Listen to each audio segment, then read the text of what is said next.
Welcome, everybody, to the realm of ridiculous, the 40K's copied homework, and we're going to talk all about fantasy. I'm not quite sure if I got that joke right. That sounds about right, actually. 40K. Perfect. Excellent. Welcome to the episode, everyone. If you enjoyed this episode, head on over to patreon.com/Adeptus Ridiculous, where you can get access to the Discord, bloopers if they happen, all of the awesome posters that we have in digital fashion, and also recently, Shai uploaded a ton of all of our thumbnails, should you want to see our thumbnails in the crispy HD that they are.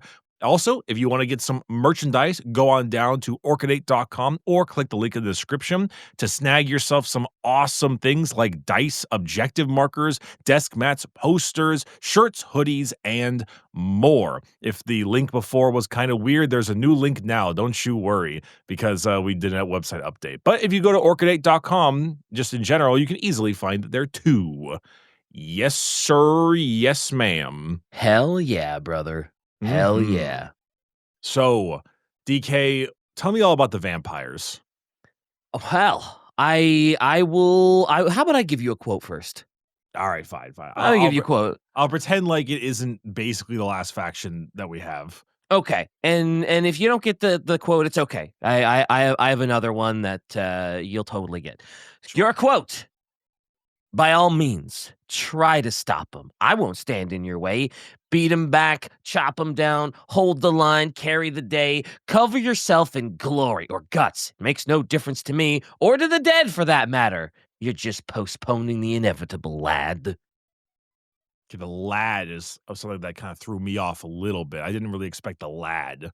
Well, it's fantasy. Everybody's, "Oi, lad." That is very true. I know.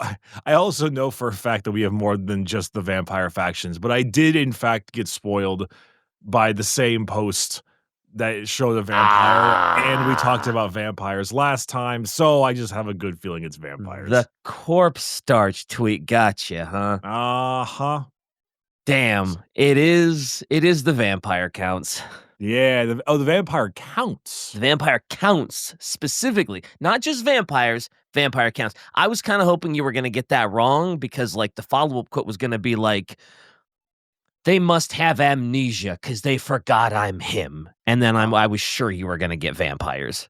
Yeah, okay, that would make it a little bit easier with the Dracula flow reference. Yeah. But I will say, I thought it was the vampire courts for some reason sometimes. Yeah, I remember thinking that too. I was like, oh, vampire courts, vampire counts. Is it vampire pirates? No, it's vampire counts. Wait, is vampire courts a different faction? There's counts and there's coasts. So the vampire coasts are the pirates. It's so you can see how people would get them mixed up. Counts, coasts, coast counts, count. Yeah, but neither of those are courts. No, they're not. But like they you know, when you start mixing them up, it's counts, coasts, courts, you know, they've all got kind of the same sound. But anyway, okay. Fair enough. So if you remember in the Tomb Kings episode, we did touch kind of on how like vampires were created. I'm not gonna go over the whole lineage again just to save time, but basically, Nagash makes elixir of life. It gives you proper immortality. When he's forced to flee, one of his agents, I don't know exactly how to say it's Dubwasorin, is sent out. He starts mentoring the Queen of Lamia, Neferata, as she starts studying dark arts. When they're commanded to destroy the books of Nagash, they're like, you know what? Nah, let's steal one of them. And they steal the one that tells them how to make the elixir of life. They try to make the elixir of life. Oopsie poopsie, Nagash isn't here to oversee the creation of the elixir. We kind of sort of screwed it up. So we got made into immortals, but we got made into immortal blood-sucking vampires. Man, they gotta stop messing with Nagash's stuff. Yeah, they really do. Even but it's Nagash so powerful. It's so strong. Even Nagash doesn't want them to mess with Nagash's stuff. Yeah. And another thing is that when you are creating new vampires, you've got your blood kiss. And the ritual of turning someone into a vampire, nobody knows exactly what it is because the ritual's different from like vampire to vampire. And then the ritual's a little different than other like fantasy vampires. So the blood of Neferata is in every vampire's veins because she's like the first vampire. And the more it spreads, the more vampires you make, the weaker and thinner the bloodline gets. So as you make more and more vampires, the vampires kind of slowly get weaker and weaker because the blood is getting thinner and thinner. And apparently, sometimes the blood kiss, it doesn't even work. And it sort of just turns you into um Possum has it in these notes is it turns you into like sort of a blank null almost, where you're maybe not immortal, but maybe people get a little uneasy around you. Or it can make them so strong that they actually rebel against the vampire that turned them, and they kind of just take them out. Anywho, so there's this place called Drakenhof, which is the capital of Sylvana, place in the Empire. The Count of Drakenhof is a just charming fellow named Otto von Drack, part of a line known as the Mad von Drax. The And what? the Mad von Drax.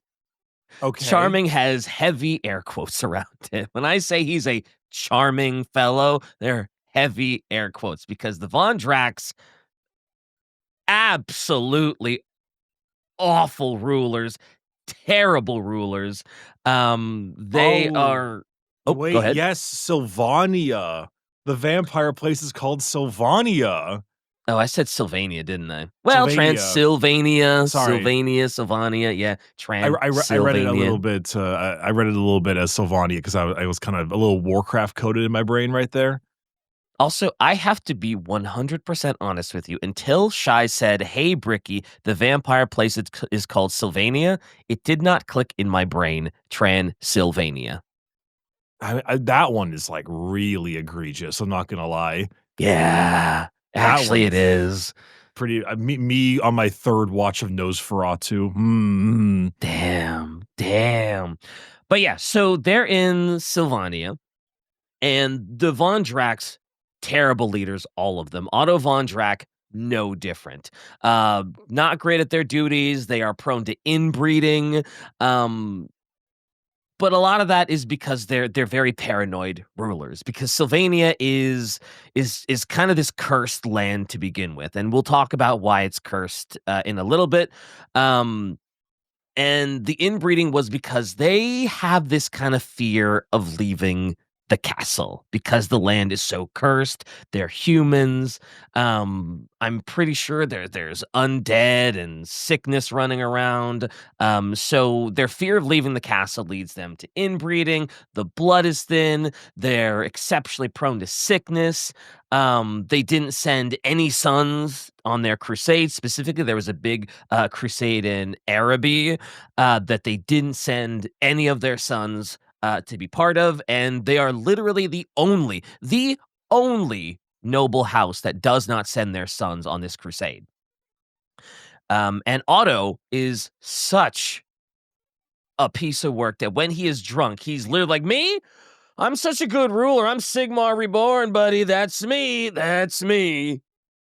And may not come as a huge surprise, but most noble figures in the reason just they flat out ignored him. If he gave them a command, they were just like, "Yeah, whatever, dude. I'm not listening to you. You're an idiot." Really, he just was like, nah. I doesn't that carry consequences because he's like the dude? He's a really incompetent leader. And so it might also be because they're so paranoid. They're bad leaders. They never leave the castle. They probably like, you know, and he disrespects them right back too. Because he knows everybody kind of hates him. He knows everybody's gonna disrespect him. And so he's kind of a prick right back to them. Okay, all right, fair. But like, I don't know. I mean, I feel like he needs things to get done, so to speak. Yeah, I guess he's just a bad ruler. He's just not good at anything he does. But Otto von Drac, not doing well. And he is basically sick on his deathbed and he is clinging to life. He is clinging to life because his daughter, still not married, still doesn't have an heir. And if he dies, it means his brother Leopold, who Otto is a useless waste of flesh. But Leopold is like even worse. Otto is like, oh my god, this guy's even more useless than I am. There's no way I can die and give all of my county to this absolute tool bag. And he even mentions, like, man, I would much rather marry my daughter, Isabella, off to a demon than to die and let Leopold take over. And as if the warp heard him, wouldn't you believe it? Why, a dark, ominous carriage being pulled by these black stallions pulls up to the gate. No. Don't tell me that the carriage was empty. No, there is a mysterious noble that comes from this black carriage and is introduced to Otto and his daughter as Vlad con Carstein. Okay. Yeah, no, it's fine. Vlad von Carstein. Sorry, I don't know why I said con Carstein. So but we got Vlad Von, von Carstein.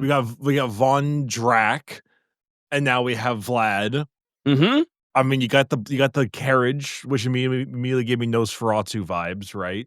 Oh, so much so. And just Dracula too. Like when Renfield is first taken to Dracula's castle, he's in this really ominous, like, evil carriage being pulled by black stallions too. All right, we're doing it. We're doing Yep. it. We're doing it. Even better, Vlad just completely ignores Leopold, and he is giving Leopold all of this attitude. And when he's introducing himself, he's like, "Oh, of course, I am me." Introductions, yes, I'm Vlad von Carstein. I'm the eldest of my family of the Carsteins, but you, Leopold, a pedestrian little bitch like you, wouldn't know that. And he is just disrespecting Leopold at every turn. Slay, man. Yeah. And what Vlad was doing in the area, there is a quote from a book that I was given that was sort of like, it's a nice little telling of, like, how it was when he showed up. So the castle gate swung open on its hinges before any man at arms could touch it.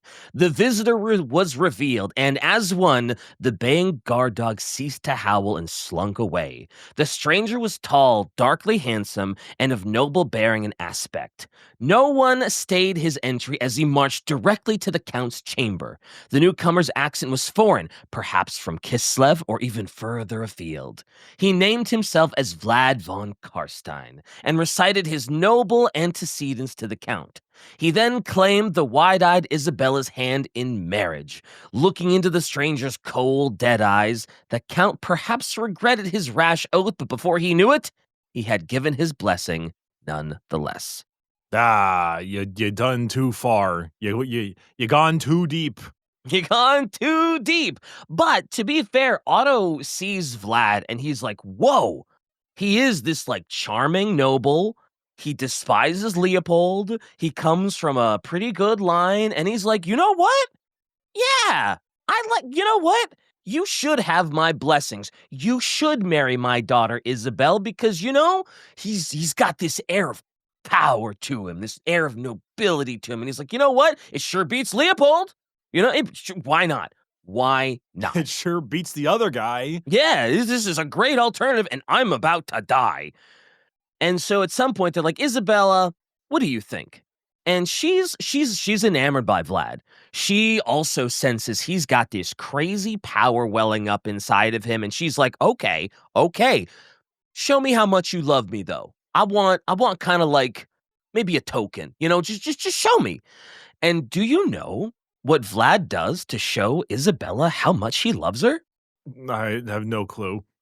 He turns to Leopold, plucks his heart out of his chest, and then throws him out the goddamn window.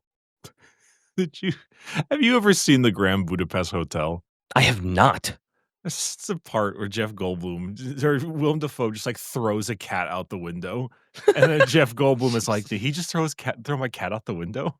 And this is the first thing I think of. Wait, so he plucks his heart out and then throws him out the window? Yeah, he plucks Leopold's heart out of his chest, then throws Leopold, no heart, just whoop, just defenestrates him. And they defenestrates. Yeah, listen, you don't often get a chance to use the word defenestrate, but when you do, you take it. That is perfectly fine. Also, they say chivalry isn't dead. Yeah.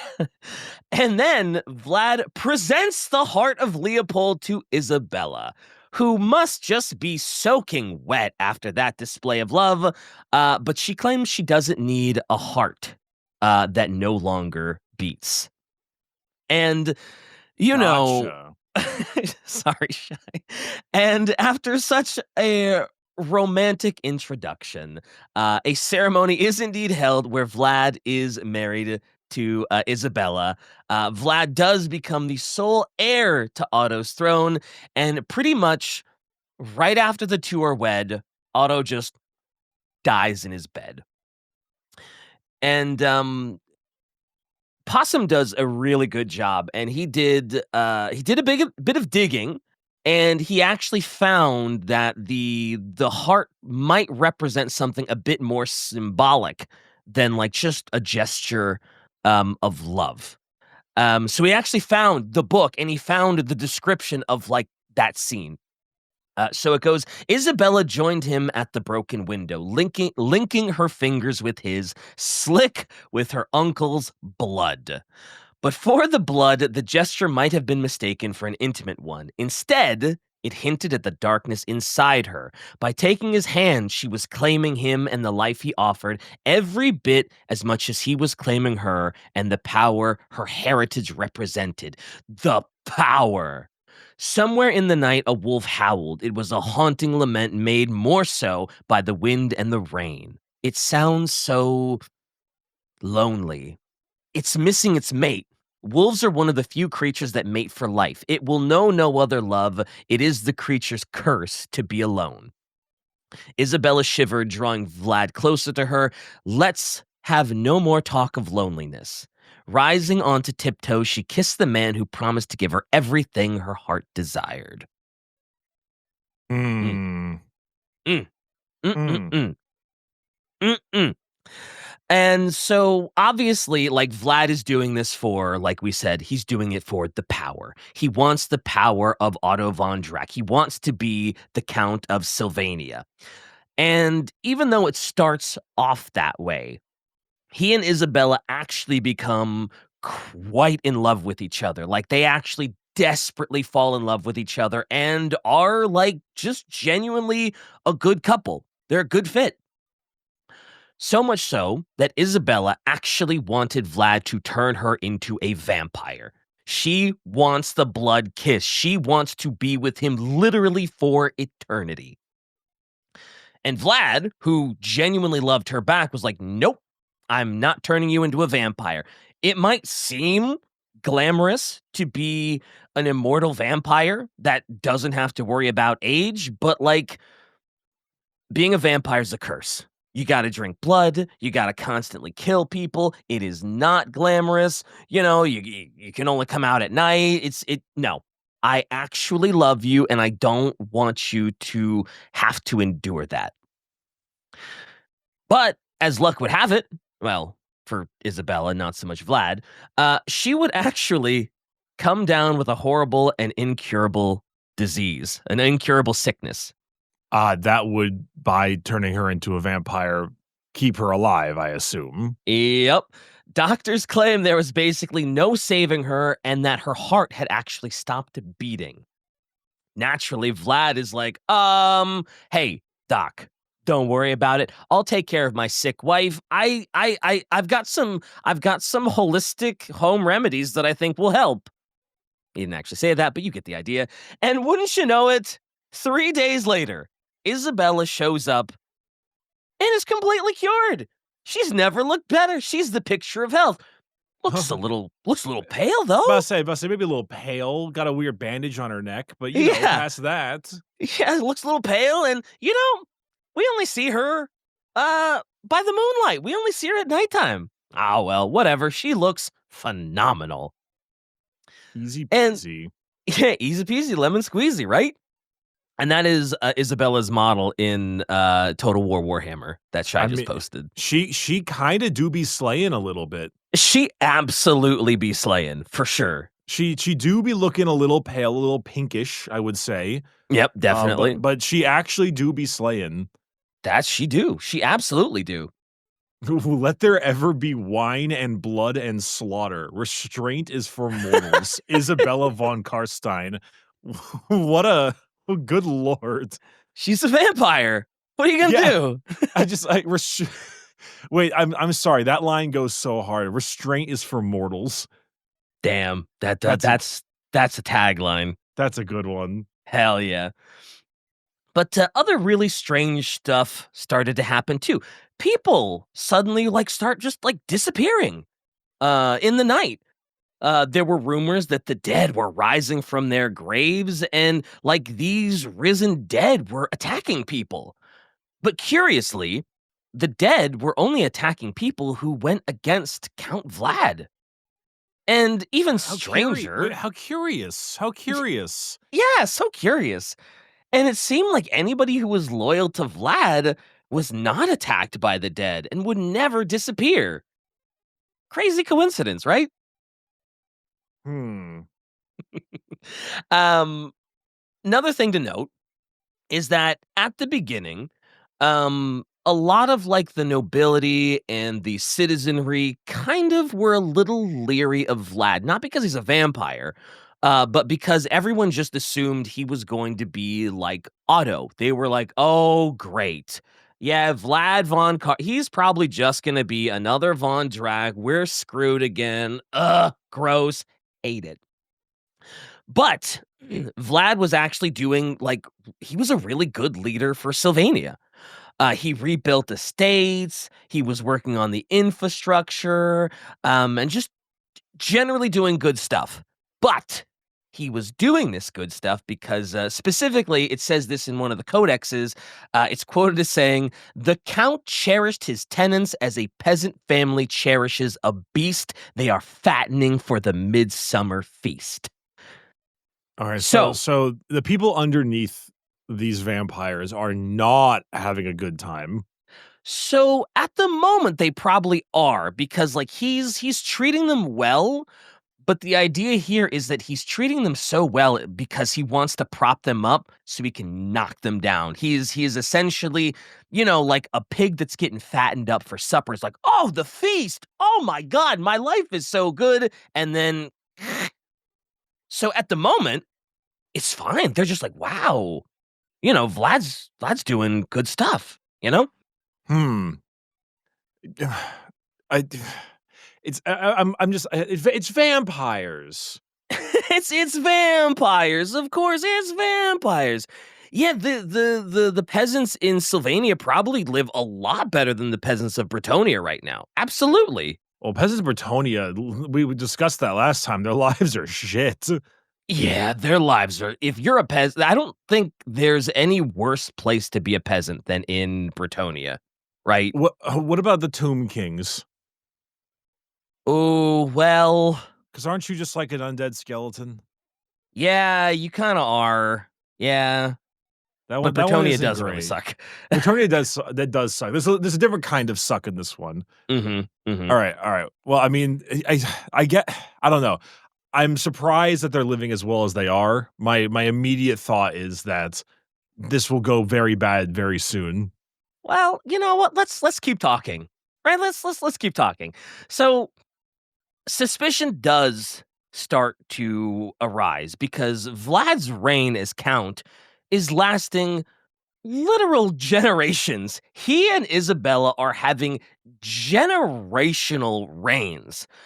It's getting to the point where old women are recanting tales of Vlad and Isabella reigning when they were little girls and how their grandmother told them stories of Vlad and Isabella reigning. And then their great-great-grandmother was telling them stories. And they were like, huh, they've been around for a while, haven't they? Like, peasants often do die off pretty quickly, but, like, even still, they were like, man, they've been around for quite a while. Something weird is going on here. And as more and more people get suspicious, witch hunters start showing up because they're like, that does seem a little fishy. Maybe there's some dark magic at work here because, you know? But every witch hunter that shows up suddenly just, where did they go? Ah, the Catechin Commissar method. Yeah, yeah. And then so as I'm reading up on the vampire counts, I also see mention that there's a fatal sickness like that which killed Otto and Isabella that starts plaguing Sylvania. People are dying in droves.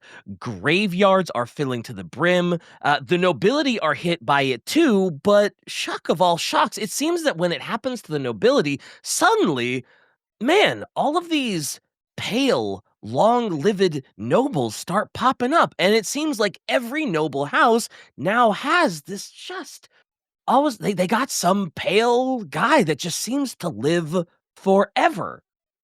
Some pale guy. Some pale guy, he just doesn't go outside much. He only comes out at night. He's such an introvert.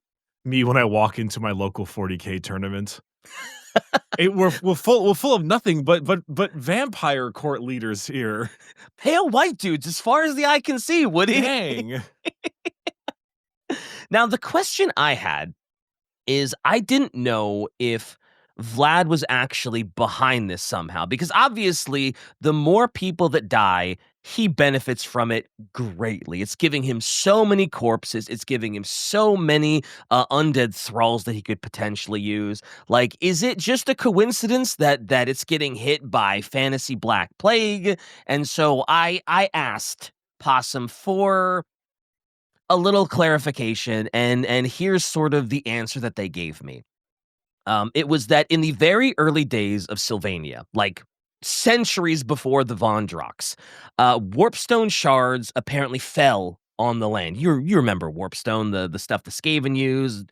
Yeah, you blow up the moon, and you blow up the moon. Yeah, exactly, which we'll talk about the cursed moon a little later too.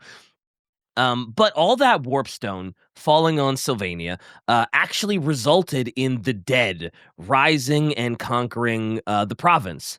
The dead were like clashing with the Skaven. They were aimlessly wandering around. They were just indiscriminately like destroying the landscape of Sylvania is littered with like bodies and gore.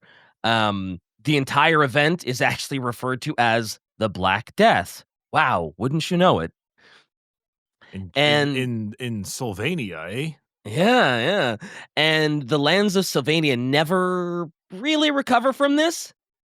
And as the cursed lands, they drew evil sorcerers who could study their arts without any conflict. And Sylvania is kind of sort of like left to rot a little bit.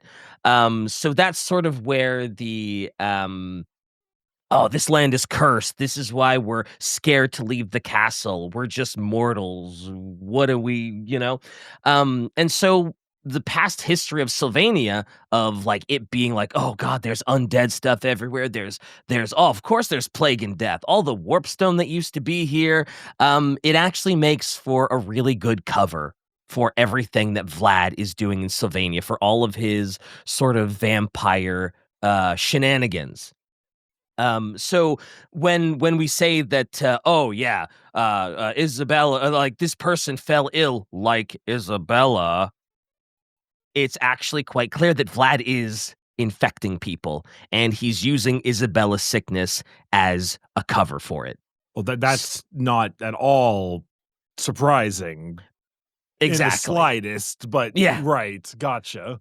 But yeah, I needed a little confirmation on that, because it was like I couldn't find anything on it, and Possum was looking through books, and it's like, yeah, the mysterious illness that struck Isabella resulted in her becoming a vampire.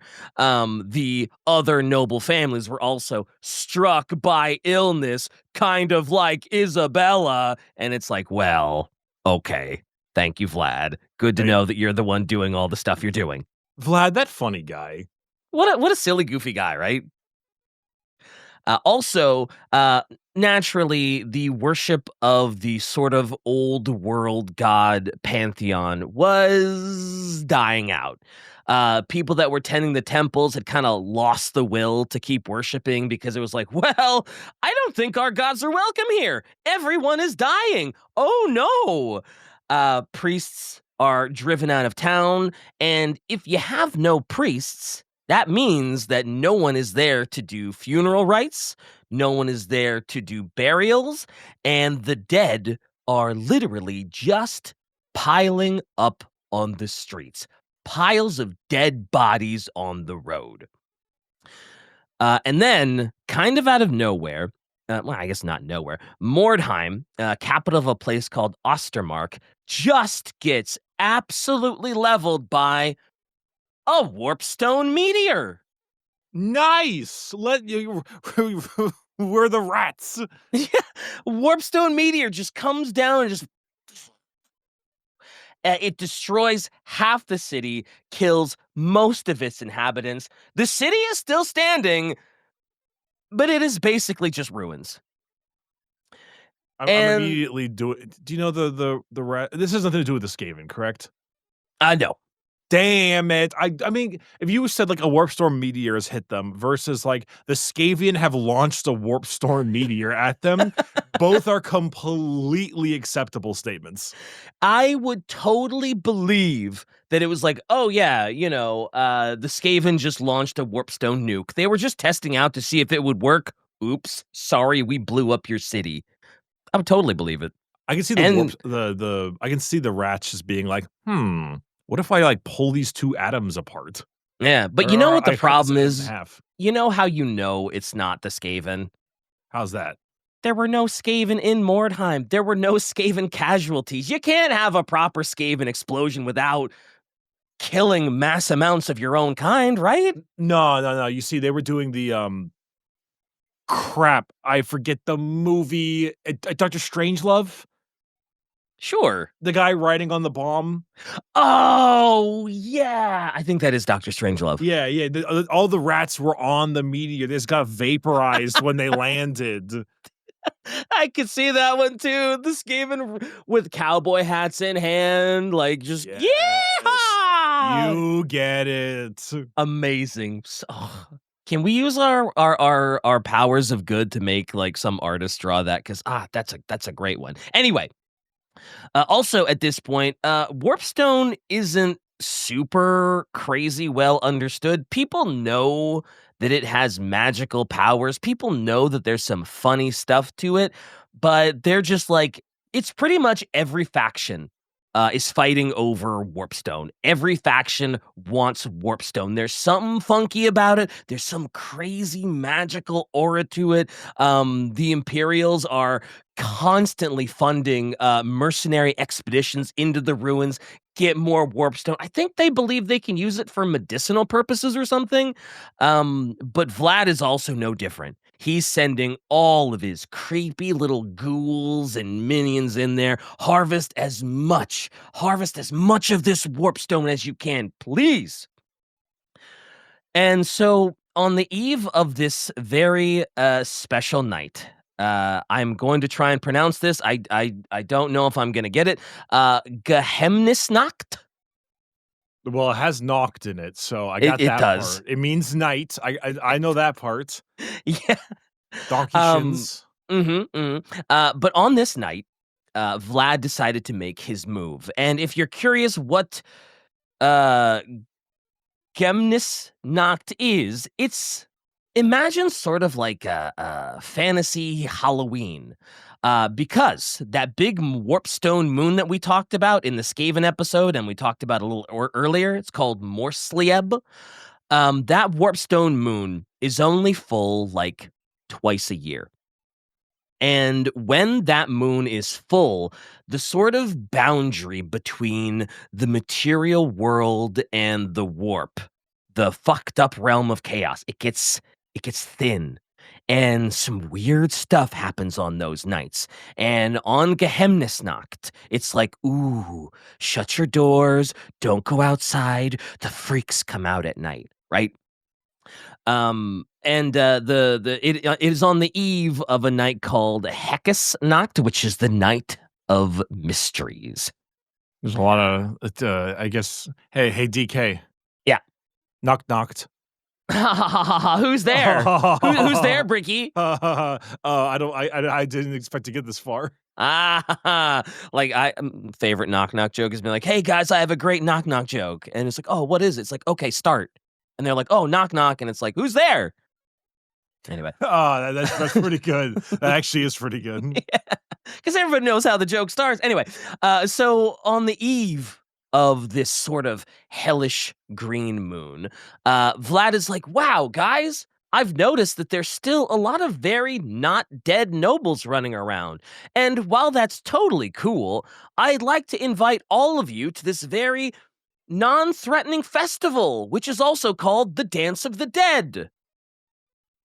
And even though this sounds like, wow, why would anybody show up to this thing? Like, he's inviting you to Geheimnisnacht, Dance of the Dead, Night of the Dead. Why would anybody show up to this thing? And it's kind of like what we mentioned, where it's like, everybody wants to be loyal to Vlad, because if you're not loyal to Vlad, something weird happens to you. You vanish in the middle of the night, you get attacked by zombies, or you just straight up get killed. So when Vlad is like, hey guys, come to this festival, pledge your loyalty to me. Of course you're gonna show up. Vlad's throwing a party. This is how you've survived the whole time anyway. Yeah, sure, I'll show up to Vlad's crazy Halloween party. Why not? Ain't no party like my grandma's tea party. Hell yeah, brother. And so, as the night progresses and everyone gathers in the throne room, in a complete shock to everyone listening, Vlad orders all entrances and exits to be sealed. And you guessed it, he kills every living thing in the throne room. But are vampires living?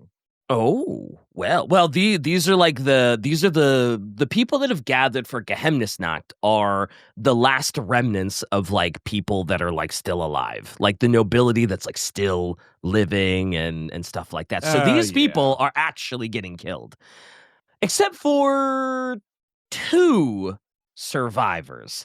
Also, it should be noted that I say that they were killed, but apparently one of the books describes the massacre as death.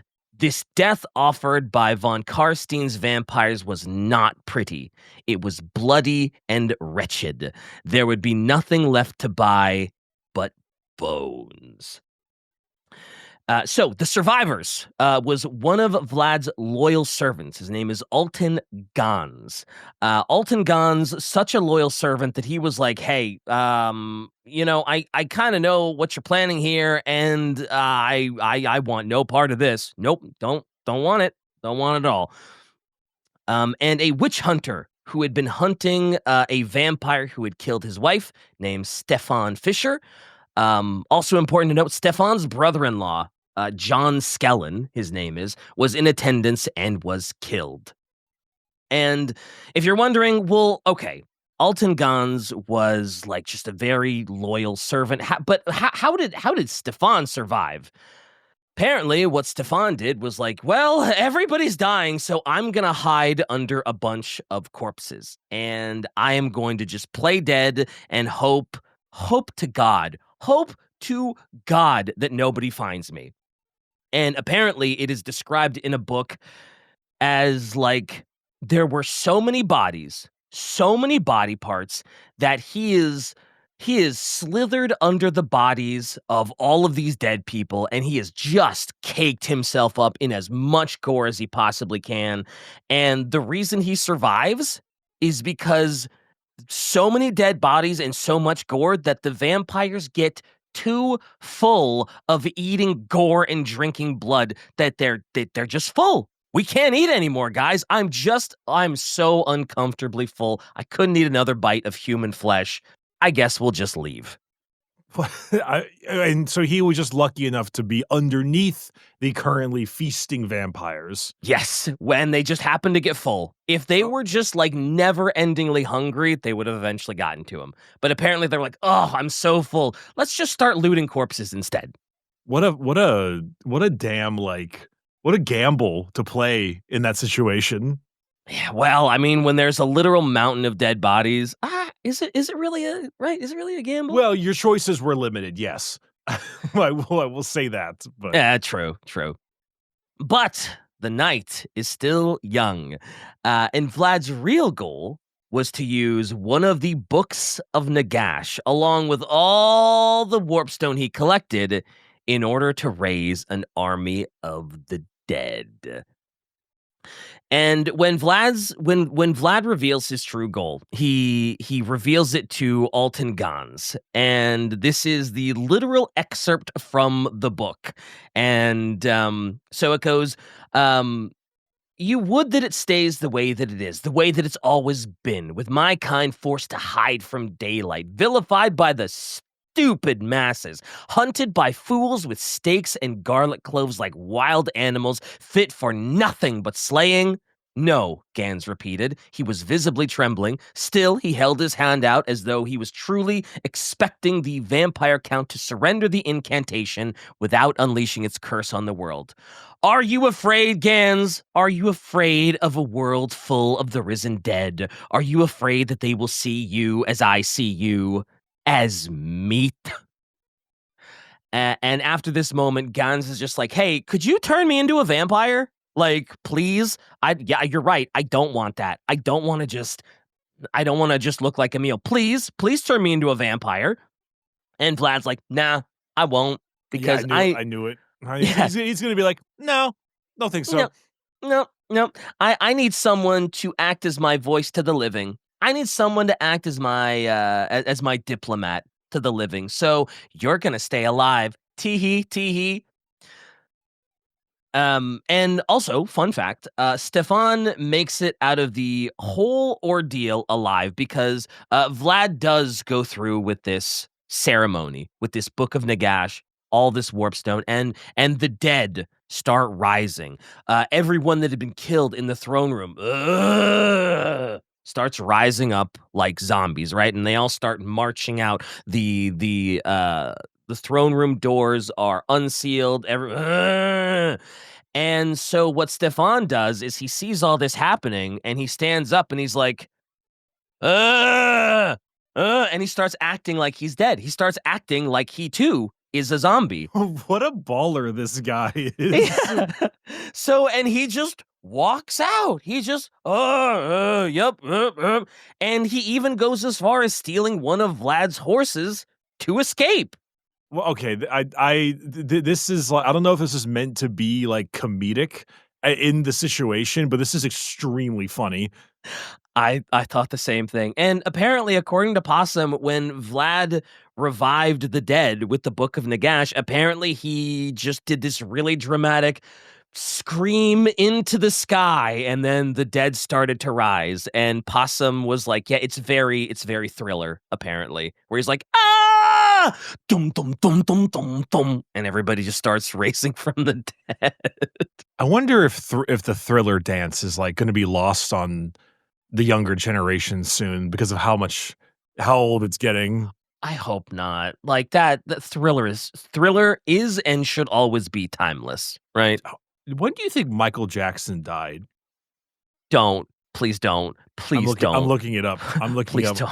Oh, Please it's so much worse than you think. I want to say it maybe like 2007. Oh, okay. You overcorrected a little bit. It was 2009. Oh, I was close. Which is still really bad. 2009, that was just a few years ago, Briggy. What are you talking about? He passed away before Mass Effect 2 came out. Ow. Oh, man.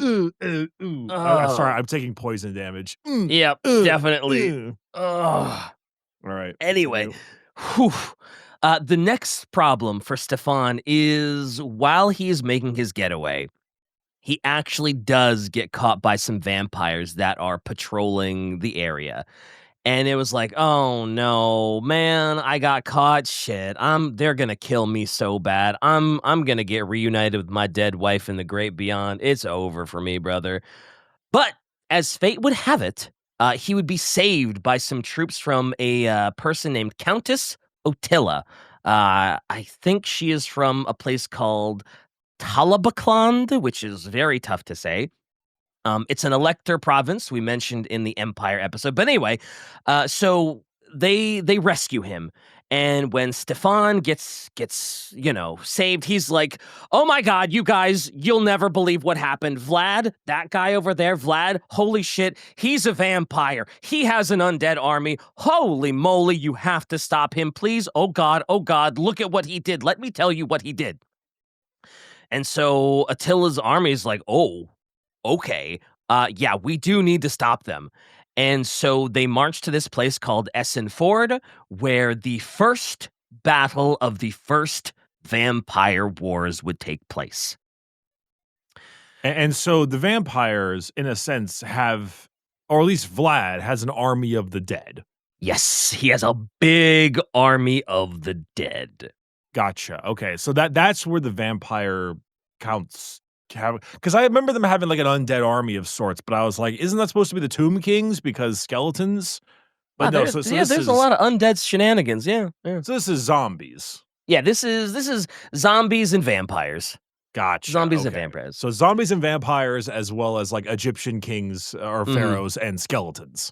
Yeah. They would, I guess they would have skeletons too, because zombies, undead, you can still raise a skeleton. Yeah. They'd be on their way to skeletons, I guess. Yeah.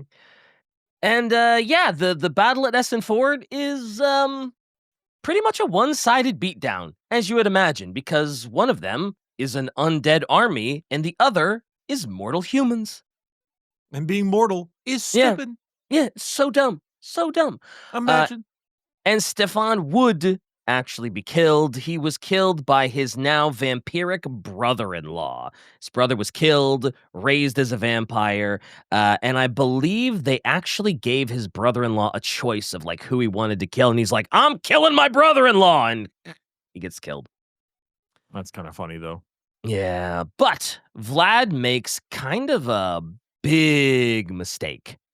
So after the Essen Ford just massacre, basically, he wanted somebody left alive to spread a message of fear. He wanted everyone to know that his vampiric army was coming. He wanted someone to flee from the battle and be like, "Oh my God, vampires are coming!" And so he did leave the human commander of the opposing forces alive, and he's like, "Hey, choose someone. Who do you want to live and who do you want to spread the message? I'll let you pick." And the commander was like, "No, I refuse to choose who lives and who dies. I'm not doing it." So Vlad's just like, "Fine, you won't do it. I will. The youngest prisoner I've got is going to go free and spread the message." And so the youngest prisoner starts fleeing, and it kind of distracts Vlad a little bit. He's like, "Ah, look at that silly little thing go." And just that moment of distraction was all it took for the human commander to grab Vlad's sword and in one quick motion slice Vlad's head clean off of his shoulders. Oh, does that kill him? One of Vlad's subordinates is a vampire named Herman Posner, who is unquestionably the current strongest vampire allied with Vlad, is like, "Oh, damn it," and he quickly kills the commander, cuts his head off too. Heads are literally rolling. Ferris Manus would be so proud. Hey, mark off your bingo cards. Check. But yeah, so Herman's just like, "Well, I mean, Vlad is gone. I should probably succeed him. Why not me? I am obviously the current strongest. So you know what? I'm taking over." And he starts this absolutely brutal rise to ascension where he is killing and brutalizing anyone who opposes him or doesn't fall in line with him. One small problem, however, is he has no idea what happened to Vlad's body. He didn't find it. Apparently, Alton Gans had recovered the body. He took it and he was like, "Oh God, I can't believe he's gone. I can't believe he's gone. He got ahead of himself." But Herman wanted one last thing because he had pretty much gotten the entire control of the undead army. Everyone had fallen in line, but one last thing he really wanted to cement his position. He wanted Isabella. Oh, Yeah, he damn. wants Isabella. He wants Vlad's wife. And currently, Isabella is not in a great mental place. Because Vlad's dead. Yeah, she is not coping with Vlad being dead very well. She is, it is described as she's just lost to hysterics. She is hysterical, which makes sense because, again, they did genuinely love each other. They were with each other for generations. But Herman, he kind of grabs her, parades her out in front of his men, and is like, "Yo, this Isabella is mine now.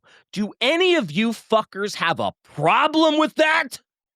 Does Isabella have a problem with it? Of course she does. She's still hysterical. She barely knows what's going on. Okay. So she's in hysterics. She's not currently in the moment or the availability to be like, "Hey, Yeah. fuck off." Yeah. Gotcha. But after he says this, there's one voice that did decide to challenge Herman. It's getting closer and closer. It's kind of a familiar voice. It is Vlad von Carstein himself. The rumors of his demise had been greatly exaggerated. And while it's true that his head was sliced clean off of his shoulders, Vlad von Carstein has what is known as the Carstein ring. And this old family heirloom, this old signet ring, it grants him genuine, honest to God immortality. So long as he has the ring on. So long as he has the ring on. Okay. So he just literally cannot die. He cannot die. He is genuinely immortal.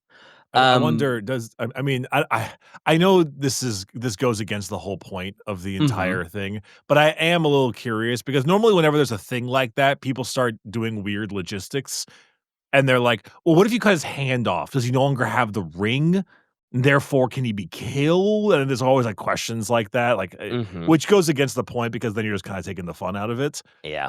But I do assume that just like so long as that thing is on his person, it's just like, "Hey, stab me in the chest, cut my head off, blow my body into pieces. This is my last resort." I was about to say, "Cut my life into pieces." Yep. So and then he'll just be fine, so to speak. Yeah, there is some debate as to whether or not this is a ring that was like made by Nagash and given to like this person named Vashanesh, which I think is like the greatest vampire warrior ever, one of the older ones. Because they had like they had a ring that was kind of like that, but apparently the Carstein ring maybe looks a little more contemporary. So maybe it's a copy that Nagesh made, maybe it's not. So there's some debate as to like the ring's exact origins. But for the purposes of this episode, Carstein ring makes the vampire immortal. Gotcha. So Herman and Vlad duel, and even if Vlad wasn't immortal, he was going to wipe the floor with Herman because Vlad is he is him. Herman must have amnesia because Vlad is him. And so when Vlad triumphs over Herman, Herman was like, "Oh my God, dude, I'm so dead. Like, this duel is over." And he just kind of willy-nilly throws his sword away. He just hurls his sword into the crowd. And apparently, when he throws his sword away, it lands in the crowd and kills Alton Gans. Like, Alton Gans just gets cut. Oh, God, Jesus, where did this come? Jesus. Wait, really? Yeah, that's how Alton Gans dies. Herman chucks his sword, and it's like, what the hell? Oh, I wasn't even... Gonk. Wait, Alton Gons is literally just like a comedic. He's a slapstick background character in an otherwise like hardcore. Who, do we have? What is his? What is his like inspiration? Alton? I feel The- like Alton is kind of like I feel like Alton reminds me of like maybe a Renfield to your Dracula. Like he's that loyal servant, but he's just very like This dude's like easily replaceable, I guess. it's just the fact that like he's so slapsticky. It seems so bizarre. I feel like he must be a reference to some funny character in a prior something or another, you know? Yeah, I feel like he's sort of like the like the master, the plans, master. He's just that sort of like little comic relief henchman that like every evil genius kind of has, right? Yeah, but didn't he like was he a henchman? Was he about to like be eaten? I mean, he was supposed to be sort of the diplomat to the living for Vlad. Right. So Okay. No, it is hard to it is hard to accept that you never can make anything listen, Shy. I mean, We've got Drac, we've got Vlad, we've got the black horse steed, we have Sylvania. I should be fully within my rights to believe that this dude is a reference to something. we also had a black plague too. We also had so a black plague. yeah. Yes. And so with Vlad winning the duel, pretty I'm going to say pretty easily, Vlad is about to finish the job on Herman, but Isabella stops him. But not for the reason you think. It's not because Isabella was like, "Oh, I actually did fall in love with Herman. I suddenly felt so sorry for him." No, no, no. She wants to kill Herman. She wants to be the one that ends his life. And Vlad is like, "Baby girl, that's all you had to say." And Vlad proudly presents Isabella with his own personal sword, and she butchers Herman with no mercy and gives him the most dishonorable death ever. A death truly worthy of that piece of shit, Herman Posner. I mean, I don't know if Vlad can still get hard, but let me tell you, If he could, he did. if he could, he certainly did. He is, yup, he's bricked up. Also, that sword is baller. Right? Vampire swords have always got to go so hard. Yeah.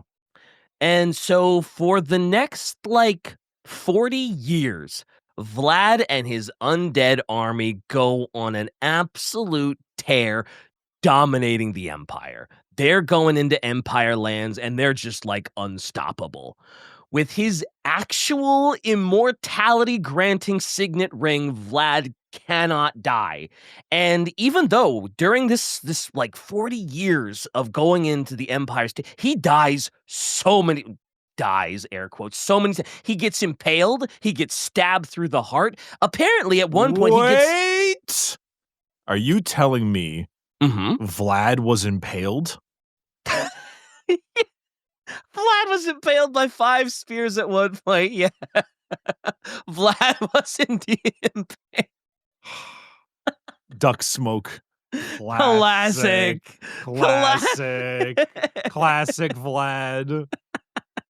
Yeah, I That's know. true. I know He was the in- impaled, not the impaler. I'm Although, sure in his time he has done plenty of impaling as I was well. about to say, yeah, and if not with against an enemy, surely Isabella, right? You know what I mean?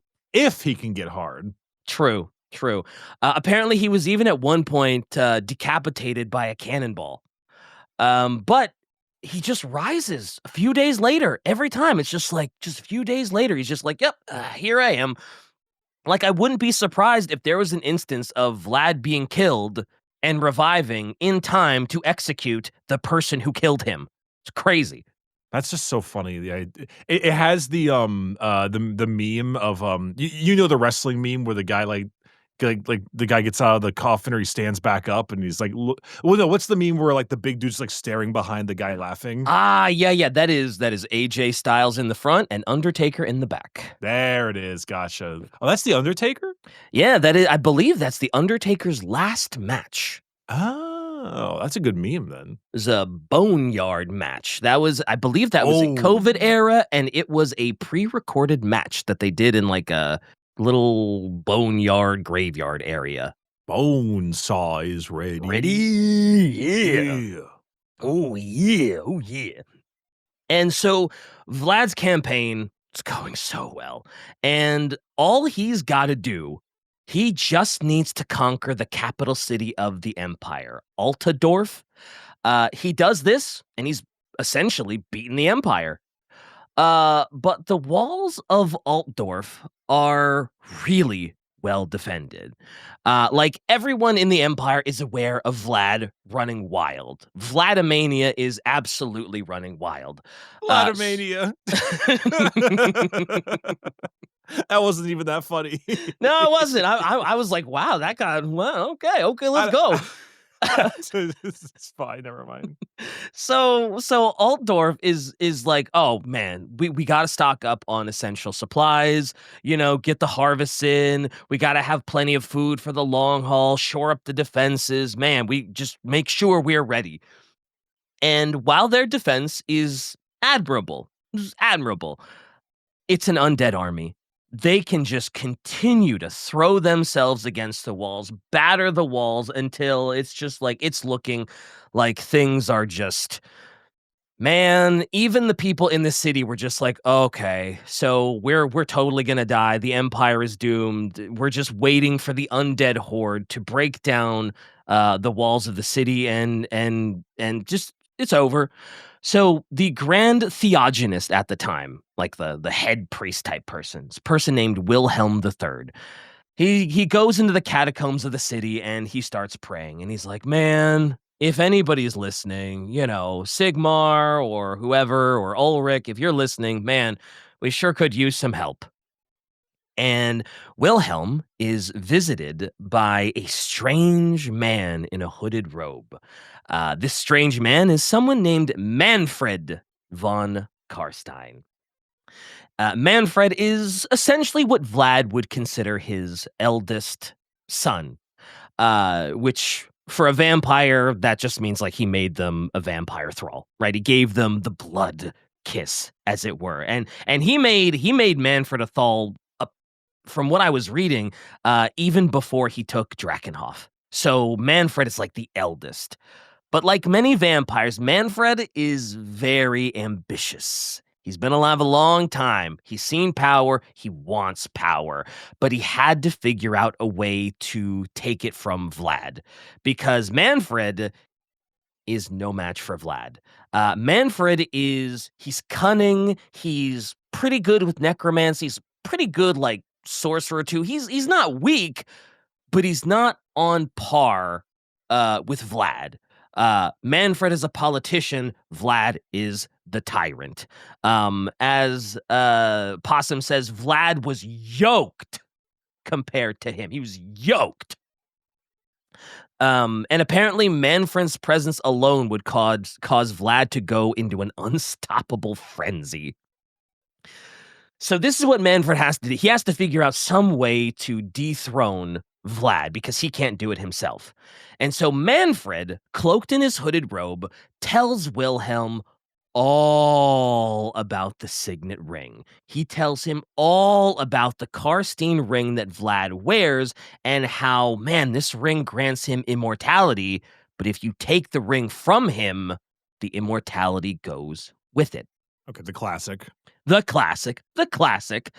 And so Wilhelm's like, okay, I can actually work with this, because they had just trapped the most renowned thief in their generation, a guy named Felix. I think it's Felix Mann.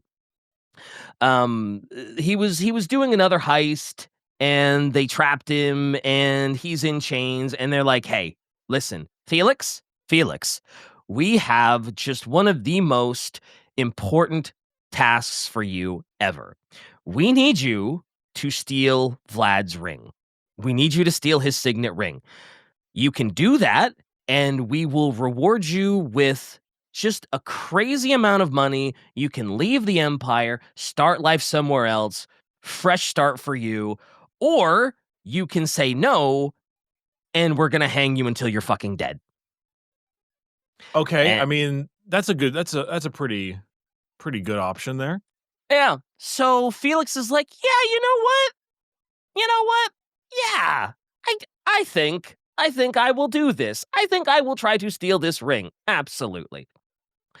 So Felix does get a little help from Manfred. So originally, Wilhelm was informed of the ring's location by Manfred, as he is described as a strange hooded man. And as Felix was being armed for this tactical mission, Felix was told, look, the hooded man that told me about the ring, he's going to help you out, okay? He's going to get you into the camp. He's going to get you into Vlad's camp. And when Felix makes it to the camp, he's like, wow, there are this place is very undefended. This is a little strange. And as he gets closer to Vlad's chamber, he sees the strange hooded man. And the hooded man's like, in there, he's in there. With the implication being that the strange hooded man had killed a shitload of guards before Felix showed up and made Felix's life a lot easier. Which, Manfred. Dude, Manfred's a fucker. Yeah, Manfred, he wants what his papa's got, you know? But he ain't getting laid, that's for sure. As far as we know. Well, he ain't getting laid the way he wants to get laid. True, true. But Felix is successful and steals the signet ring from Vlad. And when Vlad wakes up, oh, he's so pissed. He is so pissed that his ring is gone, and he is in such a mood, and he's just like, screw it. Throw everything at Alta. Throw everything. No strategy, no games. Fire everything. And so, and this is the best part. So on the walls of Altadorf, Vlad is in the trenches, right? He's fighting, and he's up on the walls of Altadorf, and he's like, I'm taking this goddamn city, and I'm getting my fucking ring back. And he meets Wilhelm face to face, and they start fighting. And obviously, Vlad is overpowering the hell out of Wilhelm. But with one last gasp, Wilhelm throws himself on Vlad, grabs him, and they just tumble off of the walls. Like, Wilhelm's like, fine, I'm taking you with me, bitch, and wah! And normally a fall like that for Vlad, no big deal. Even without the signet ring, he's still a vampire. That fall, no problem. But wouldn't you know it? Wait, do I really have to wait? This is the best part, Chai. This is the best part. I'm getting Sherlock 2 vibes with this one. Well, it's does he do a Will? Yes. I'm going to say yes. Wilhelm does a Wilhelm scream as he does this. Absolutely, for sure. But as Wilhelm grabs him and throws both of them off of the battlements, right? Vlad should survive this, but wouldn't you know it? They just happen to land right smack dab on a wooden stake. Oh, that's so funny. So they both die. Vlad has this very vampire death where he's like, God, he crumbles to dust. Oh, no. His army crumbles to dust with him, and the Empire is finally saved from the first vampire wars that almost consumed it. Wait, even with the ring? Oh, the ring was stolen from him. Oh, Felix stole it, so he's he's not immortal now. So the stake kills him. The wooden stake, just as a vampire does. They can't get staked through the heart. Both of them? Both of them. Yep. Wilhelm dies too. Oh no, Manfred's still good. Damn. Yeah. And this funny little thing happens with Felix, because Felix never gets his reward. Because he and Wilhelm never wrote out a contract. They had a verbal agreement, but Wilhelm's dead now. And everyone was like, Felix, you're a goddamn thief. You really expect us to believe that you stole the signet ring out of to help the Empire? okay, yeah, and oh, really? Wilhelm said you were gonna get a bunch of money and you could just go free? Okay. Nobly. So he doesn't get a reward. And he was like, well, fine, screw you. I am going to take the Carstein ring and I'm gonna steal this book of Nagash and ha ha ha, I'm getting away. Screw you. And they try to chase him down and find him. But unfortunately for Felix, Manfred finds him. Manfred corners him in the back of an alley, and Felix is like, hey, Manfred, buddy, we don't have to do this. Hey, why don't I just give you the ring, this book of Nagash? We both go our ways. It's fine, right? It'll be cool. Manfred's like, nah, I don't think so, pal. And I think he cuts off both of his hands, kills him, and he takes the Carstein ring in the book of Nagash for himself. What a bastard. This Yeah, dude is awful. Manfred is yeah. I really don't like Manfred. Yeah. And if you're wondering about Isabella, well, she does not take Vlad's death, real death, very well either. Apparently, she was engaged in combat with someone named Ludwig and his great swords. And when Vlad had his true death, she felt it. She instinctively felt it. She was like, oh no. Oh no, this is real. This is not like, oh no. And mid combat, she throws herself on a stake and kills herself because she just cannot bear living without Vlad. Jeez. What the hell's happening? Vampires be dying. Vampires be dying. Now, while Vlad and his undead army might have been slain, not all the vampires were gone. Specifically, there were 5 vampires that had claim to Vlad's heir. These vampires were named Fritz, Hans, Pieter, Conrad, and of course, Manfred. They all had the right to take the throne. They were all vampire thralls that were created by Vlad. None of them had like a greater claim than the other. And if they weren't vampires and they could all have just worked together and made one massive vampire force, they probably would have crushed the empire, probably. But that's just not how vampires work. They didn't want to share. One of them wanted it more than all the others, so they spend like another 40 years fighting each other for sole leadership, while unfortunately giving the Empire plenty of time to rebolster their ranks. Because at this point, the Empire is crippled. Vlad did a number on the Empire. So the infighting of his sons is just like the Empire's like, oh, thank God. Oh, Jesus. 40 years so we can rebolster our stuff and, oh, great. So in that time, Fritz is just kind of killed in combat.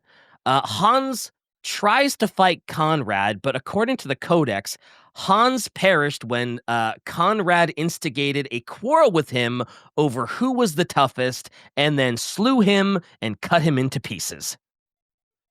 Go ahead. What's with this red wedding thing? just everyone is dying. It's dying, yeah. Pieter was killed in his coffin by a witch hunter who apparently it's assumed that Manfred was like, man, I gotta get rid of these jerks. How am I gonna get rid of Pieter? And Manfred helped the witch hunter find and kill Pieter. Helped him, directed him right to his coffin, right where he could find him. And now Pieter's dead. And then Manfred just kind of vanishes. He just kind of, it's like, where's Manfred? I don't know. So the only one left now is Conrad.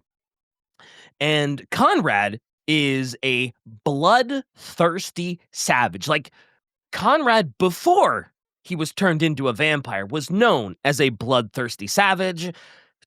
Getting turned into a vampire intensified that by like 20-fold. And Conrad, not a great leader because he doesn't really want to be a leader. This man just wants to kill. He wants to fight. He wants to drink blood. He has no interest in leading. The other problem he has is he has basically no talent or skill for necromancy. Like he can do a little bit, but it's not very great. So anytime he comes across a magician, sorcerer, whatever, he has to enslave them. He has to use them for their magic so that he can have an undead army. So Conrad, much to the chagrin of the Empire, starts the second vampire war because he's like, well, I've claimed everything my dad has. Now it's time for me to go kill shit. And so he starts going ham on the Empire. He runs into a group called the Blood Knights, which are more or less kind of just like your vampire knights. Yeah. And I I think I've think, seen the blood. Oh yeah, there they are. They mhm, look super cool. mhm, Though mhm. I Oh, that's a picture of Conrad that Shy Oh, that's posted. Conrad. That's Oh. Conrad. He's a baller too. I But mean, Blood he that Knights, looks very like what I similar. would think a blood knight would look like, you know. Mhm. And these Blood Knights are descended from a person named Abarash, who is like one of the earliest is very early vampire and one of the strongest vampires ever. And these Blood Knights are very strong. From what I saw online, they're nigh indestructible, and they are comparable to the Grail Knights we talked about in the Bretonia episode. The wiki claimed that they were stronger than Grail Knights, but Possum said that like the Grail Knights actually have the upper hand because Grail Knights have the holy aura, right? They're holy knights blessed by the lady, so naturally they're going to be able to cause some serious damage to vampires because they're holy knights, for God's sake. Right. And I mean Grail Knights in particular have been known to be like the boys. Yes, Right. exactly. And so even though Conrad is just this sort of mindless battle maniac, he doesn't even have the slightest hint of strategy. He's doing real well for himself. He's crazy strong. His blood knights are crazy strong. It's just like, hey, we're going crazy, brother. Um, but that's also one of his big undoings. Because his vampire war, like we said, he's not in this to become emperor. Vlad wanted to become emperor. He wanted to become a vampiric emperor. Conrad just wants to fight. I'm not here to rule a nation. I'm just here to fight. And usually it usually ends up with him being like, "Oh man, my lack of planning and tactics has made this battle turn on me. I have to beg and plead with my enslaved magicians to use their necromancy to turn the tides of battle. Sometimes sometimes he beats them, tortures them. Sometimes he has to bribe them. Sometimes he'll pick fights with dwarfs. Uh, Bad idea because Tends to be. the dwarfs have a lot of like runesmiths and stuff that can actually counter necromancy and make all that funny undead stuff just wither away. And honestly, his poor treatment of his magicians does kind of end up being his downfall. Because as Conrad is making an absolute mess of things for the Empire, they decide, like, you know what? We're so sick and tired of this vampire shit.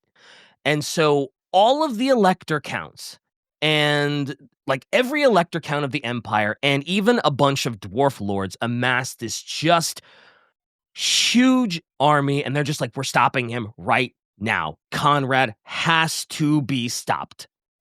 And while Conrad does pretty well against this gigantic force, his mages and his magicians, they see this huge army and they're like, nope, I am so tired of this. Conrad just beats us. He's mean to us. He's a maniac. Fuck him. And they flee. They leave the battlefield. And when the mages leave the battlefield, that means there is nobody to make sure that the undead stay where they are. His undead army just drops. They start withering away, they start disappearing. The Blood Knights are like, "Oh, damn, shit's gone from bad to worse. We're out of here too. Fuck it." And Conrad's like, "Well, fine, I'll stay." And Conrad tries to use what little necrotic magic he knows to keep the undead there. But Conrad is so bad at magic that his attempt to keep his undead army going literally breaks his mind. He just goes completely mind bonkers. And he just kind of leaves the battlefield. He kind of wanders into the forest, into like a nearby forest, and he gets ambushed by dwarfs. He was held in place by dwarf named Gruffbald, while Helmar of Marienburg, which it's significant because Helmar's father was killed by Conrad, so this is sort of like my vengeance, and they use a rune fang sword to just eradicate every last piece of Conrad. And so Conrad's second vampire war comes to an end because, man, that battle maniac Didn't quite cut it. Nope. And he got cut. He Yep. got cut. So now there's only one heir to Vlad von Carstein left. Manfred. Manfred's still around. And Manfred is, as we've seen, he's probably the most dangerous of the sons of Vlad. Because Manfred was more than willing to be patient, more than willing to bide his time, prepare, and then strike at the most opportune time. So when Conrad was going on his little blood-fueled second vampire war, Manfred is traveling all over the place. He's traveling back to Nehekara. He's studying necromancy. He's procuring artifacts, magic artifacts to bolster his already really strong magic. He's going around coercing any vampires that are left that he can find. He is visiting graveyards all across the empire, raising more dead for his army. And he is just like, he is putting together a considerable force. And as it so often happens with the Empire, they break into a civil war. I don't know if it's because an emperor is just being an absolute shitter, as it sometimes happens, but they break into a civil war, and Manfred's like, oh yeah, now's the fucking time. And he actually starts this by, he starts invading the under empire of the Skaven, and he's using their underground tunnels as a way to undetectedly push into the lands of the empire. And so as he's in these under tunnels, he's slaughtering Skaven, and as the Skaven die, he is raising the dead Skaven to also be part of his undead army. I'm finally glad we got to Skaven. Yeah, we got a little Skaven. We got a little Skaven. Every single episode requires a little bit of Skaven because they're everywhere. So what you're saying is we need just a little Skaven? Like a shirt thing? Yeah, right? I was just like, a little Skaven. Maybe one day. Yeah, maybe. Anyway. Very small rat holding a piece of warpstone. Absolutely. Manfred was also very smart because he was like, you know what? I'm going to march my forces into the lands of the Empire in the dead of winter. Because why not? My army's dead. We're all dead. What do we care if it's super cold or not? The Empire's going to care if it's super cold or not. And this is not great for the Empire. Because Manfred, he kind of easily cuts his way back to Altdorf, the place where Vlad was killed.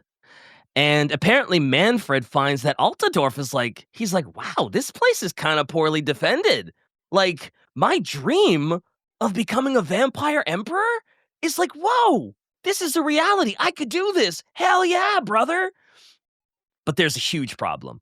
The Grand Theogenes at the time was in possession of and had been studying something called the Liber Mortis, which is like, aside from the Book of Nagash, it is one of the most complete books on the art of necromancy.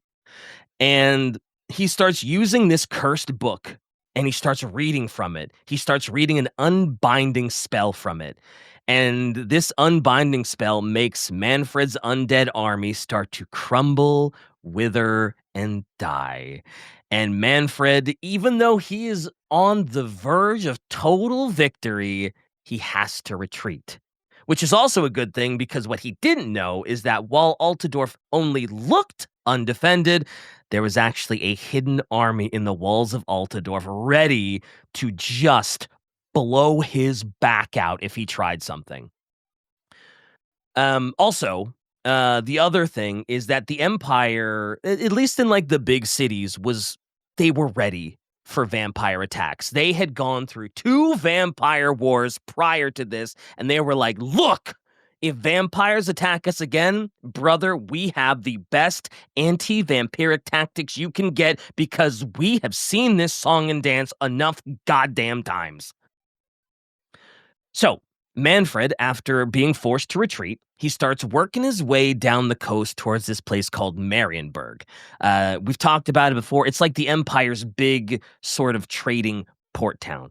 And he starts to capture vessels, fill them with undead crews, and he's like, "Okay, I'm gonna go through Marienburg, and I'm gonna use their rivers and their coastline to really take it to the Empire." But he is thwarted once again because Marienburg is completely united. They drive him off. They also have the help of the Asur. They have an archmage and a high elf archmage that's like, nope, we're not letting you do this shit. Mm-mm-mm-mm. So he is driven off because, they just drive him off. And that secret little counterattack army from Altadorf, they started chasing his ass down because they were like, no, no, no, we're not doing this again. No, we're going to find you and we're going to get you. And it seemed like this was sort of a common trend with Manfred. He was going to try and take cities, do little hit and run attacks, and try and do what damage he could. Like he was intentionally doing sort of this cat and mouse chase. He would attempt to try and do a new sneak tactic, catch the Empire off guard. Empire would have anti-vampire tactics, drive him off, and it was just like a cat and mouse thing. But that would end up being really bad for Manfred because the more attacks he did, the more tactical information the Empire was getting, and the better they could sort of prepare their anti-vampire defenses. How typical that Manfred is going to be a sneaky bastard. Yeah, it's very typical of Manfred. And while this seemed like an endless chase, eventually the Empire finally managed to force Manfred back to Sylvania. And it was at this point that the Empire is again like, hey, it's time for us to stop this civil war because, Manfred struck us because we were in a civil war. We were divided. So, hey, listen, truce among all of us. Let's unite and let's put an end to Manfred and the vampire scourge once and for all. So they stop fighting, call a truce, and basically the full force of the Empire is thrown at Manfred. Full force and the dwarfs also send in a bunch of their armies to help because the vampires had also done them dirty in the past too. So Manfred is now staring down the barrel of the full might of the Empire and the dwarfs. And Manfred kind of has home field advantage because they're in Sylvania. And he makes them trek through just like these murky swamps, right? And it's like, oh God, it's so exhausting going through the murky swamps. Manfred's like, I bet you anything. Going through these swamps, these idiots are going to get exhausted and they're going to give up. And I can start planning my next cunning little trick. Unfortunately for Manfred, he didn't realize just how much the Empire and the dwarfs really wanted to get rid of him and the vampires because they are relentlessly chasing him down. They don't care how exhausted they are. They don't care about the swamps or anything. They're just like, no, you are dying today. And so they're relentlessly chasing them, and Manfred's like, okay, so this isn't going to plan. I'm gonna get that old signet ring. I'm gonna get the Carstein ring that Dad had that made him immortal, and I'm gonna get it. I'm gonna turn the tide of battle myself, because he had hid it in a secret location. And unfortunately, he can't find it. The ring is gone. And I posed this question to Possum because I was like, why the hell didn't Manfred have the ring on him to begin with? Like, why wouldn't you use the immortal ring from Jump Street to just like make sure that you're always winning, like dear old dad. From And it, from from Jump Street was a pretty good one. thank you. I give you a +2. Let's go. Apparently, it's because Manfred was a deep narcissist. And second off, apparently the Empire knew, well, I guess, of course, the Empire knew of the power of the ring due to everything that happened in the First Vampiric War. So him wearing the ring would make it like, oh, it's like, oh, shit, that's the ring. I know about the ring. Go for the ring. Get the ring. Capture Manfred, get the ring, cut the hand off, and then beat him up.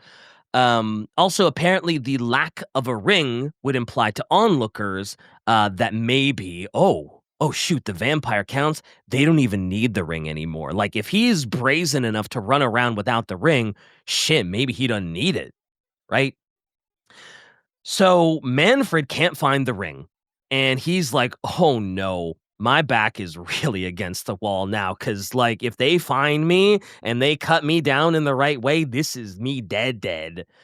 And so he's trying to get away, but his ass gets chased down by I think it's by I forget who it is, but someone on a griffin catches him and they cut him down with a rune fang sword. He gets cut down.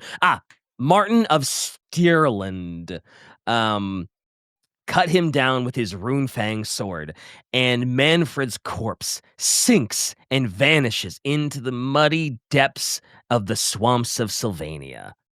And you would This be this go ahead. time for real? Well, his body sinks into the swamps. He seems dead. He seems like he's gone, but his body just sinks into those muddy swamps. And once they sink, you can't really recover it. They don't know exactly what happened to his body, but he sunk. He seemed dead. He sunk. Maybe. Well, who knows? And after this was done, the Count of Stirland, Martin, the one that cut down Manfred, claimed all of Sylvania and added it to all of his domains.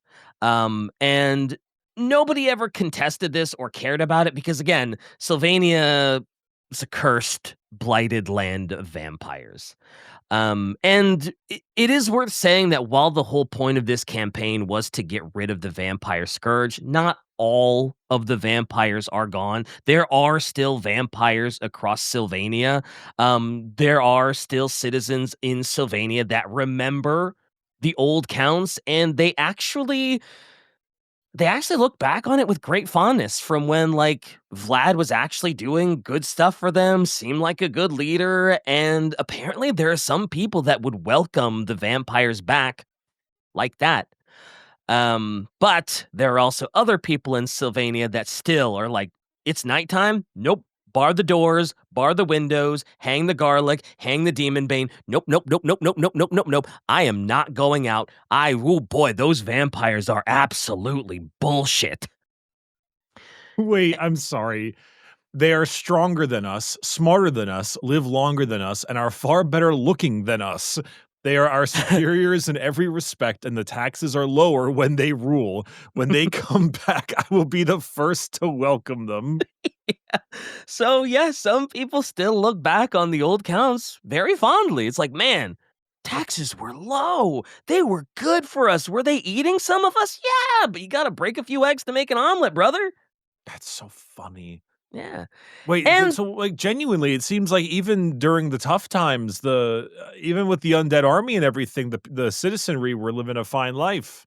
yeah, I mean, as long as you were loyal to the vampires, it seemed like you were kind of good in their books. I mean, you were probably still eventually going to get eaten, but, as long as you were loyal to them, they would probably treat you right until it was time for feasting. That's so funny to think about, honest to God. Yeah.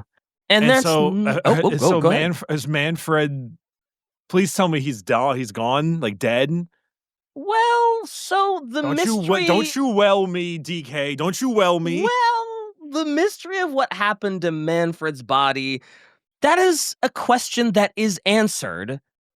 But that's an answer that's going to take us right into end times, and that's a whole different bag of worms. I guess I could tell you what actually happens to us, but Shai, do you want to tell him? because it is kind of funny, and like you can know what happens to it and still go into end times. Yeah. Okay. I Wait, don't wait, wait. know. Actually, no. I don't want to No, know yet. you don't want to know yet. I would like to save all the reveals for end times. I want to know what the hell's up with the Lady of the Lake. I want to know what the hell happened with Manfred.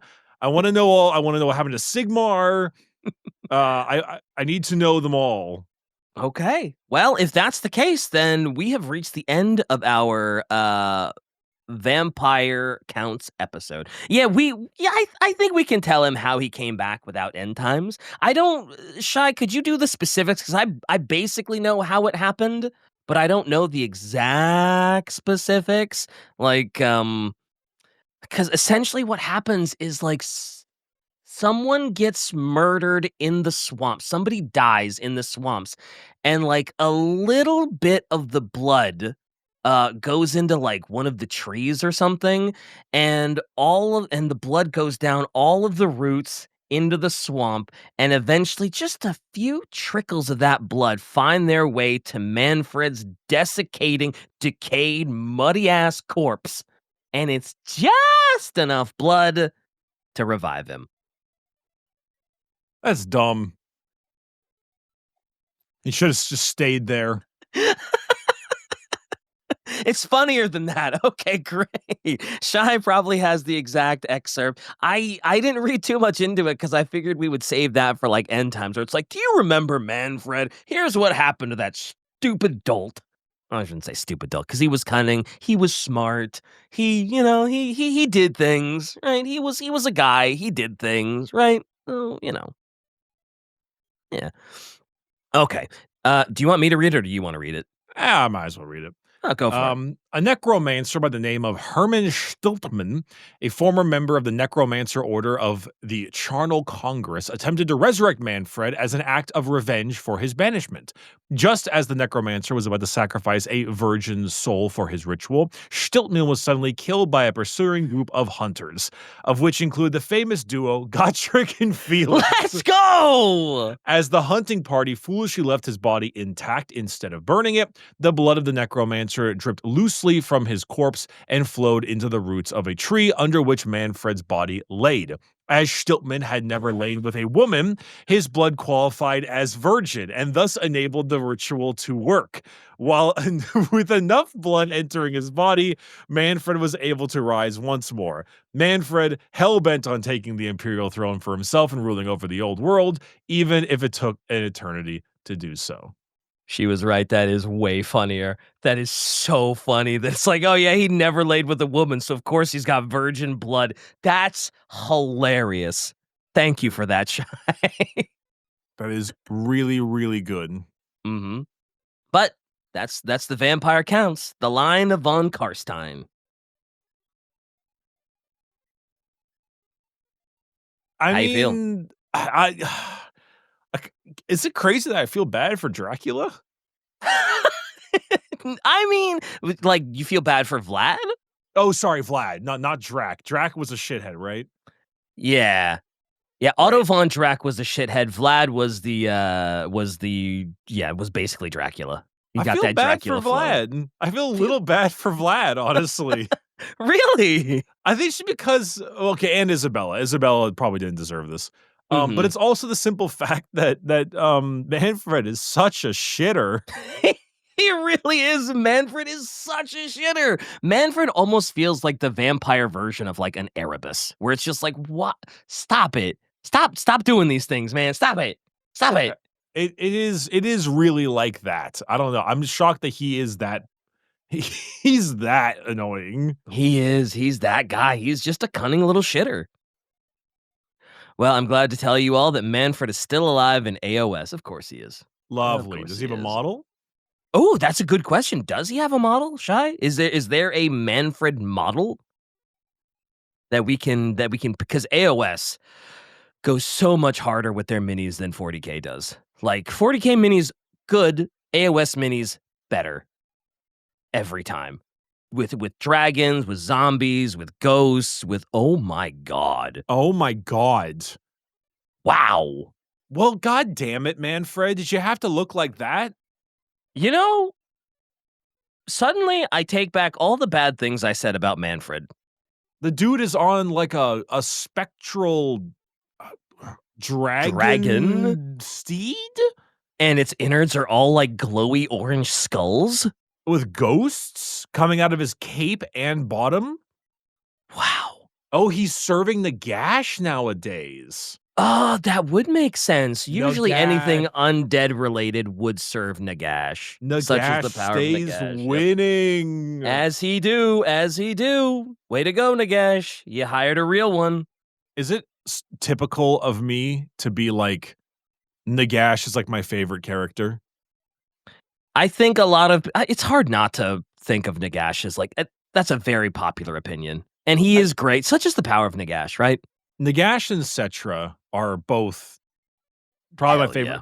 They're probably I have yet to have a character so far beat out Nagash and Cetra. Though I will admit Balthazar Gelt is pretty up there. Gelt is great. Gelt paying for passage on a boat with alchemical gold he made, and then when he leaves the ship, the gold turns to lead. Giga Chad shit. It's so funny. What a guy. What a guy. What a guy. All right, so I think the vampire is this the most on the nose one? I feel like Bretonia is still way more on the nose. Like, this is pretty on the nose with like vampire lore for sure. It's up there. I feel like so far Bretonia is the most on the nose. Look, we just totally ripped off Arthurian legends.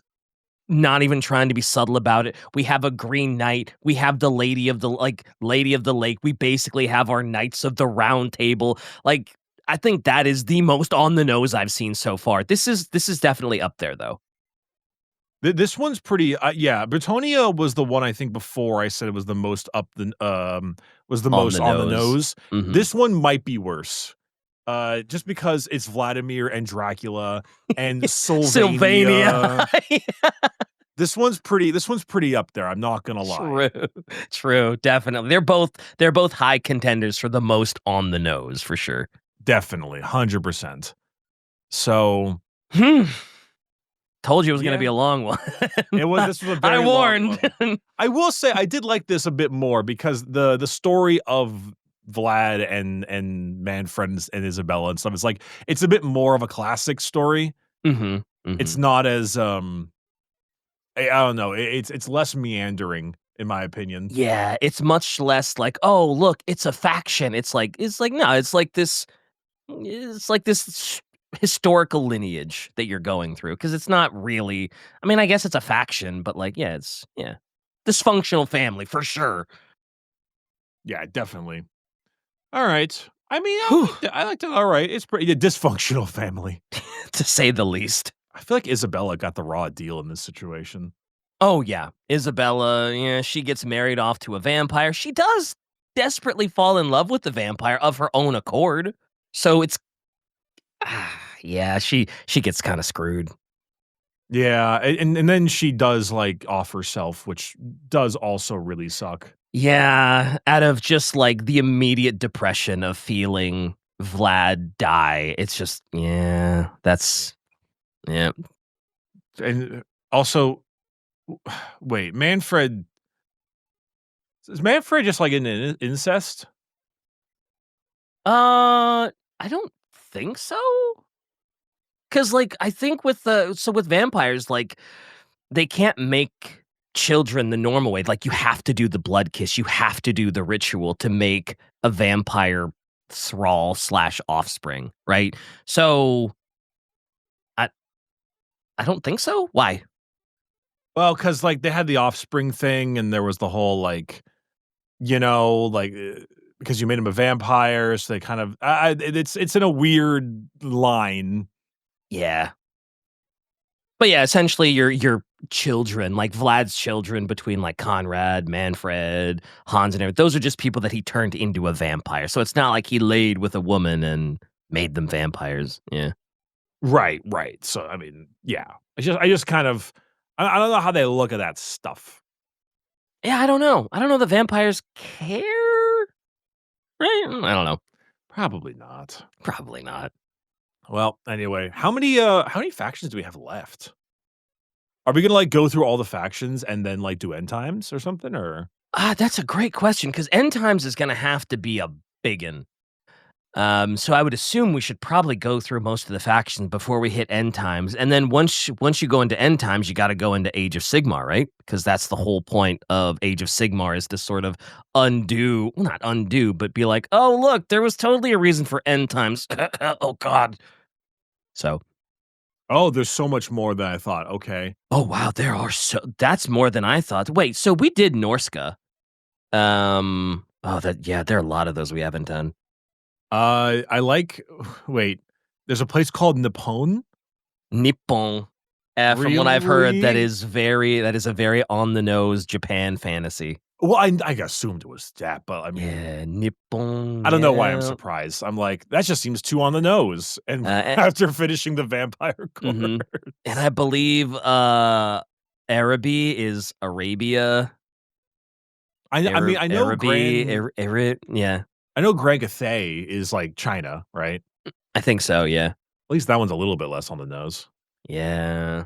So, hey, we've still got some stuff to do to get through before we hit end times. We That got some yeah, that stuff. that is true. I guess I didn't expect there to be this many factions, Yeah, I 'cause thought we were coming close, and it's like, "Yo, no, we got a long haul still until we hit end times." Yeah. I think it's mainly the fact that, when it comes down to 40K, you can probably it's like 18 Mhm. max, and then, like, you don't really go too deep into the sub, like, I probably won't like, I'll never make an episode or well, we did, but, like, if I were to do, like, an every faction explained redo video or something, I wouldn't talk much about, like, the Exodites because they just aren't really a thing. Oh, for sure, for sure. Yeah. Oh, that's right. Because didn't you mention, like, "Oh, yeah, if I knew how much that video was gonna blow up, I may have streamlined it a little more for, like, the really important stuff," and yeah. Yeah, I would have probably done a bit more fact checking and the usual type of thing, Yeah. which, is how that's what we have Possum here for. Yeah. Oh, Possum helped so much with this video too. Because yeah. The wiki was really good, but some of the stuff was like, you kinda gotta check the books, you kinda gotta check the codexes, and so Possum was a godsend today. So, again, shout out to Possum for, doing the research. True, and their avatar is a vampire. Oh, yeah, that's true. Let's go! Let's Vampires go. stay winning. Well, Absolutely. unless you're Manfred, then Yeah, then less so. yeah. All Alright, right. take us home, Country Road. Oh god. Crap. Well, alright What's then, a see you next week. what's a vampire ending? What how do you Uh Damn, this episode really sucked. Yeah, that's about as that yeah.